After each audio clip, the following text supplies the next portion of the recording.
This is 7 National News, and in our top story, the Dar Al Ber Society has announced plans to spend over 10 million dirhams on a variety of charity programs and projects across the country during the holy month of Ramadan. According to the chairman of the society, a total of 10,186,384 dirhams will be spent on planned projects under the nationwide seasonal campaign themed Make Them Happy, which spans free iftar meals, Eid clothing, Zakat al-Fitr and general alms. As per the plans, 2 million dirhams will be spent for the local iftar meal project and around 1 million dirhams for abroad iftar meals. It was added that up to 850,000 dirhams will be spent on the global Zakat al-Fitr program, along with 210,000 dirhams for the international Eid clothes scheme and 210,000 dirhams for the same project locally. Dar Al Ber is also to spend 486,000 dirhams on the Dawah or preaching project, which involves diverse programs. According to the association, some 100 of their staff have been assigned at all cooperative societies and shopping centres to collect public contribution for the benefit of poor and low-income people. Despite repeated warnings and the prospect of causing death or serious injury to their child, mothers and fathers sitting in the front passenger seat, cradling a baby or a toddler in the lap is still too common, according to officials. According to a research, a child held in its parents' arms will be crushed or even sent crashing through the windshield in a car accident at just 50 kilometers an hour.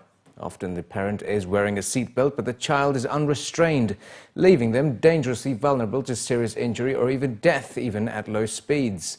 The UAE has a traffic law banning children under 10 from sitting in the front seat, with a 400 dirham fine and 4 black points. So far, though, there is no law obliging young children to be strapped into safety seats. However, last year the World Health Organization recommended that the UAE introduce a law that makes child car seats compulsory, as well as seat belts for all occupants.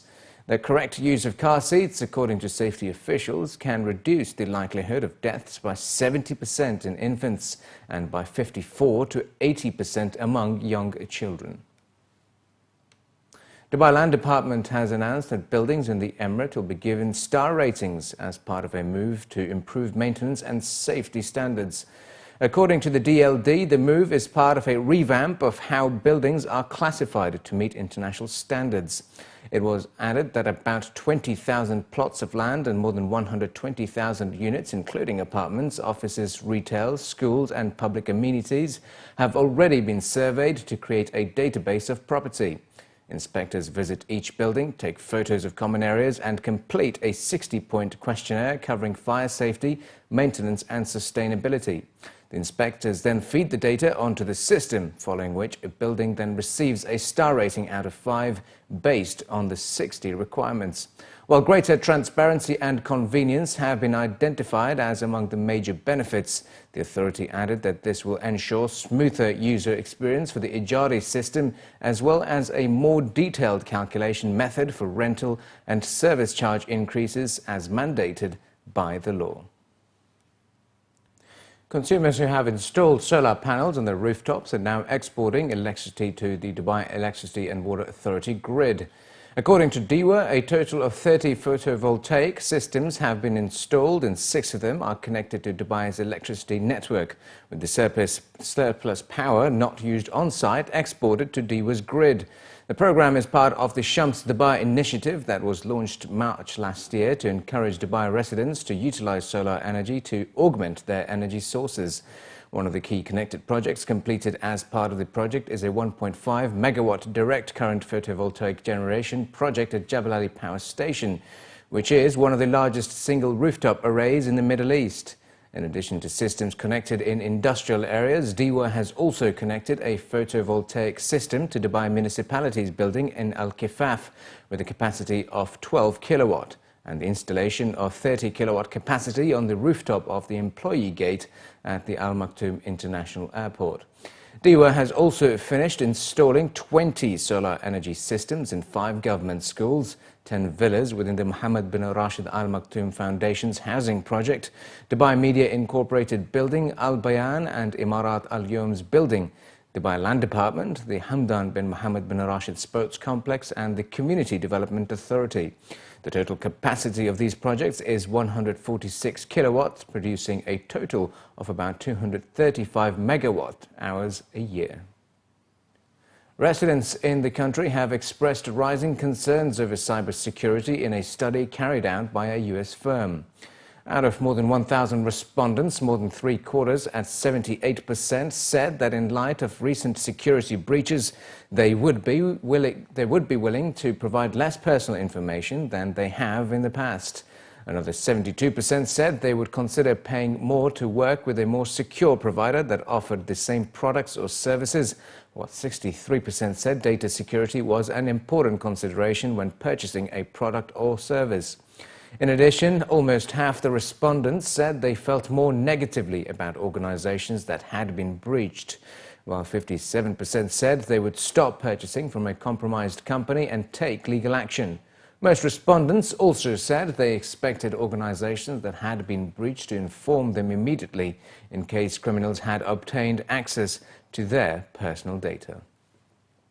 And finally, in the bulletin, 24 young industry chefs in the UAE have successfully completed the 1 million dirham ICCA Dubai Culinary Scholarship Training Program, while also receiving the qualification certificates during a graduation ceremony for the first batch of students.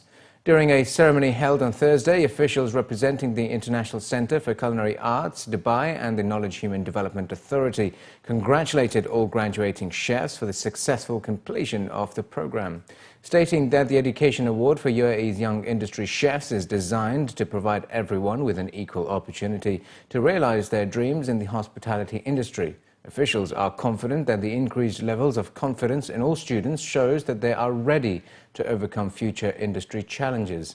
Highlighting that their program will help in bridging the skills gap across the industry, it was also noted that there is a need to help sustain the industry with smart education and training programs for the young industry chefs should be aligned to the emerging trends and future opportunities.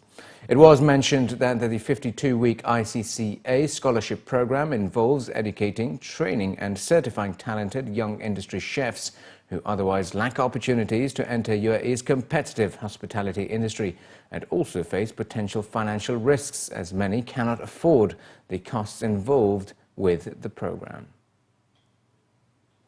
The way forward from here is that we are glad to say that we made a difference for the industry. And this program is for the industry.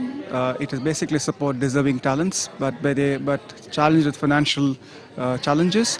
But then when people have talent, the provision is always there. So that's the whole idea behind the program, actually. So this is a program, the ICCA Dubai Culinary Scholarship is basically a $1 million continuing education award for UAE young industry chefs to make all the difference. Okay, this is in partnership with the Emirates Culinary Guild. It's partnership with City and Guilds London and World Chefs. The uniqueness of the program is about giving all the very best, best training and facilities, and the trainers and instructors for this were the who's who of the hospitality industry, and that's what makes this whole initiative very different and a unique one. What we wanted to do with this young batch was give them an opportunity in life, give them a chance that maybe they didn't have, and that's why they've come from a vast array of backgrounds. Many are sending their money back home to their families, supporting children, single mothers, and this is the sort of people we wanted to engage with. Giving them the cookery expertise, gave them the certificate, which helps them, but also we've seen that it's given them something more. It's actually matured them. It's brought them into a new realm of their life, a maturity. Self-confidence has come through because of what we hope they've learned. They've engaged with each other, they've engaged with senior chefs, they've seized an opportunity. I think all of them seized the opportunity. It's like a basics from cookery and a little bit more deeper than basics. And we learn so many things because inside there is more than 10 chefs. Teach them how to do the basics and how we're going to do in our basis in our hotel. It means we learn so many things, hygiene and the cooking methods, cooking systems, new technologies, new ovens and everything. It's a good opportunity for this few people. This is the first batch and I hope so they are going to make a new batch, means second batch. It's a good opportunity to grow our life very fast actually, I think.